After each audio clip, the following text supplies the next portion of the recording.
The beginning of the end. Coles Bay, Australia, 2035. Willie strode along the side of the elegant pool with an air of confidence only an 8-year-old boy of privilege can muster. The white folds of his belly bounced in time as he barreled along in search of the lunch buffet.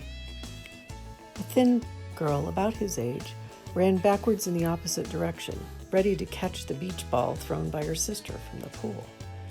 It would have been a near miss, except Willie went out of his way to bump a meaty hip into the girl's side, knocking her off balance and into the pool.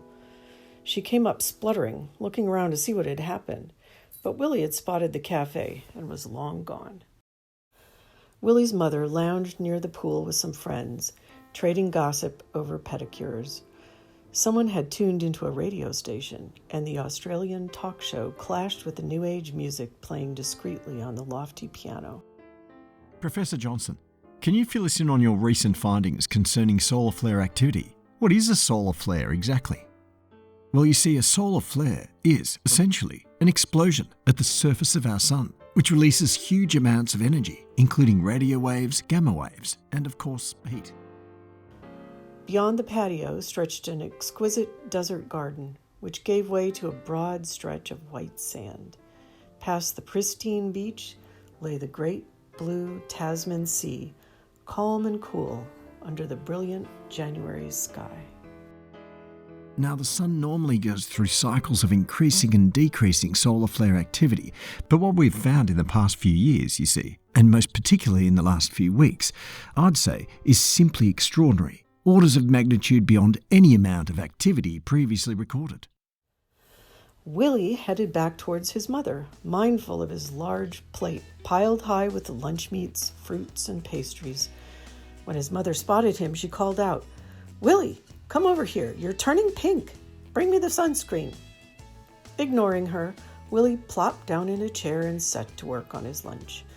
His mother called again, more shrilly, "Willie, right now!" Willie sighed loudly, put down his plate, fetched the sunscreen, and handed it to his mother. She applied it liberally, wiping her own forehead with the back of her hand. "God, it's hot," she muttered as she slathered. Willie wriggled away, dripping with sweat and sunscreen, and turned back toward his food. Then suddenly he changed course and headed for the pool.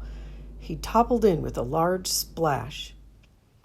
The women dabbed the sweat from their faces, fanned themselves furiously, threw off their towels. The short noon shadows grew sharper, and the sky paled from blue to white. The vacationers shrieked, jumped in the pool, ran for shade. In the distance, steam started to rise from the sea, and the sun shone a hot, brilliant white, almost filling the sky. The bathers squealed or fainted as the surrounding desert brush glowed, then burst into flames. Soon there was nothing but smoke and fire covering the land, filling the sky. As it rose, the smoke met with hissing steam that billowed over the boiling sea. The sun had exploded 8 minutes earlier, and Australia was dead center in the expanding wave of searing heat and destruction.